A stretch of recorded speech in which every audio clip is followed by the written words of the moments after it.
This is something that could like make or break a human really. And what it is really is that you ever like do something and you just like you keep telling yourself that yeah, when I hit that, everything's gonna be amazing. And then like like for example, like if you're like trying to hit like a bench PR, for example, you're like, oh yeah, when I hit like 225, like that's the big goal. And like, every single week when you're trying to like bulk or like when you're trying to like figure out like secret like ways to hit that bench PR, like search up on your computer like ways to like improve, like maybe do like some chest flies some weird way or something like that, do like chest flies like on the floor or something. I don't really know, something like that, just like try to like finally get an extra stretch on the chest so you can like improve your bench and try to figure out like cheat codes and stuff like that. Like when you're doing all that, that's more enjoyable. Like that's the best part. And a lot of people are like so focused on the end goal, and it's like when you hit that end goal, like for example, you hit that 225 bench, it's amazing. You're like telling yourself that, oh yeah, when I hit this 225 goal, I'm gonna feel like so confident and everything like that. And then you go online and you're like, oh my god, like 225, I'm amazing. But then like it's like, yeah, everyone else can do it. And then you're like, all right, so now I gotta do like 275. I know some people have targets like 315 automatically, but when I hit 225, I had a target 275. But this doesn't apply just to benching. Like it doesn't apply to lifting in general. This can apply to literally like everywhere. Like for example, like in school, for example, you're trying to say like, oh yeah, when I hit this AP class, like I'm gonna feel so confident. I'm gonna feel so good about myself. And once you're in that AP class, you're like, ah, now I have to like do really well in this class. And then you tell yourself like, oh yeah, when I get a 90, at least in this class, I feel amazing about myself. When you hit that 90, you're like, oh my, like 90 becomes a standard. And it's like this for everything else, like just in general. Like, for example, as well for sports, for example, when you're like starting off, let's say you start off in middle school, for example, and now you're in high school, and now you're starting off on the JV team, and you're telling yourself like, oh yeah, when I become a JV starter, I'm gonna feel like so confident and amazing. And before then, like you're feeling like all like shy and stuff. You're like a little bit of ashamed of where you are, and you want to become that starter. And when you become that starter, the goal just you're like for like 10 seconds, you're like, oh yeah, this is amazing.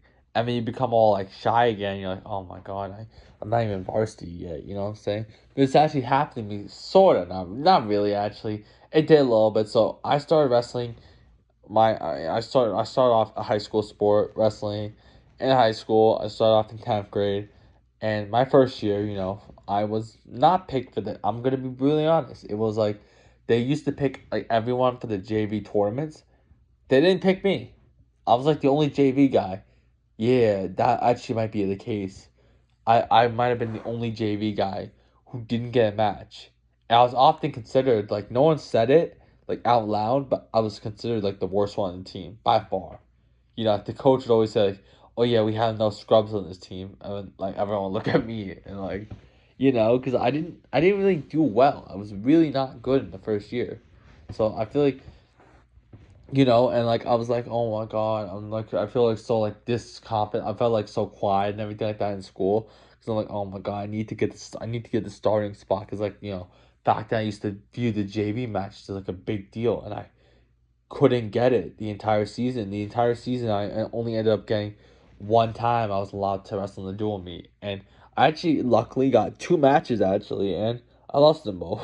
So yeah, you can pretty much tell. But anyways, yeah, my goal for next year is like, oh yeah, I'm gonna be a starter for JV.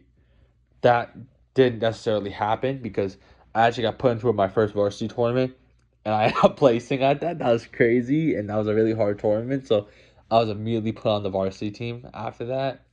You know, that was pretty cool. That doesn't happen often. But then once I became that varsity guy, I'm like, all right, now I want to become a varsity starter. Now I'm more like shy again and more like less confident because I'm like, I want to be that varsity starter now. And yeah, I just started, getting like very shy and everything like that. I didn't really wear too much of my wrestling gear. I mean, at the same time, I also got injured, so that also didn't help my confidence. It's very a shame, when you're injured, especially back in high school, where all you're thinking about is about your sport, over and over again. Now in college though, I feel like injuries aren't as big as a issue for me anymore. I feel like I can deal with it really well. But in high school, it was something that I couldn't really deal with, and it was just that constant pressure of like to being at that position.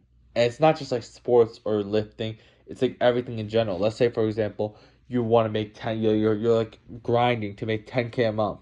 When you hit that 10K a month, it's like yeah, that's sick and everything like that. But where do we go from here?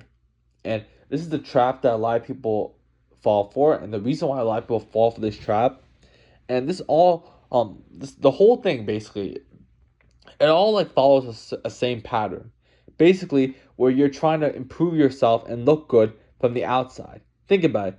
The 225 bench, when you bench 225, you can tell people, yeah, I bench 225. When you become a starter in your sport, you can tell everybody that yeah, I'm a starter, and you feel more confident there.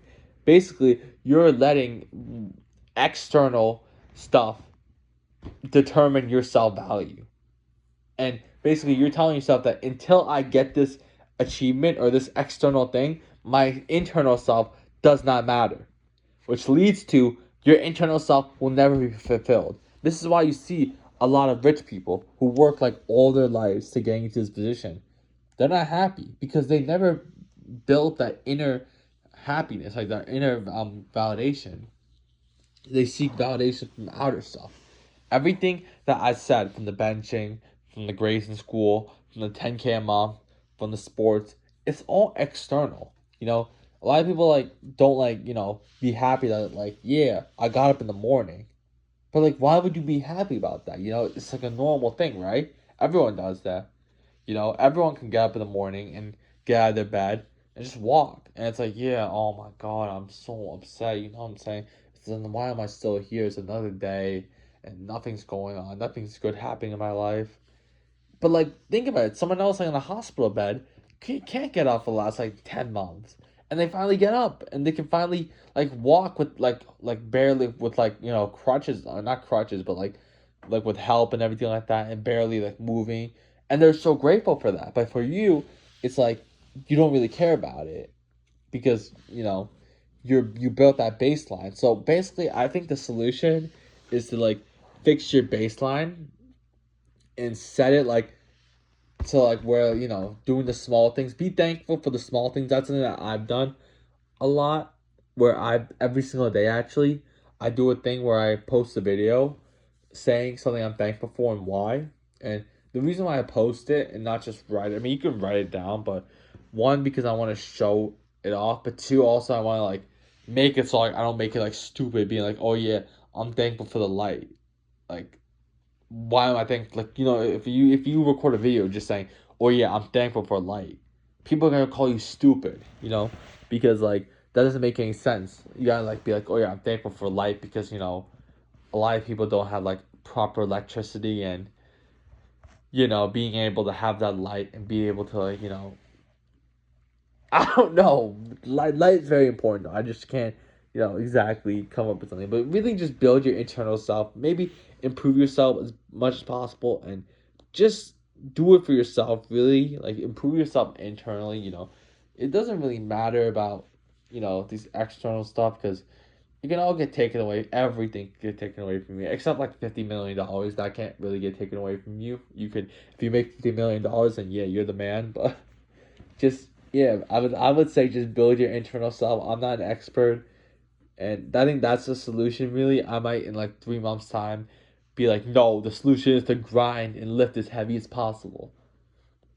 I don't really know.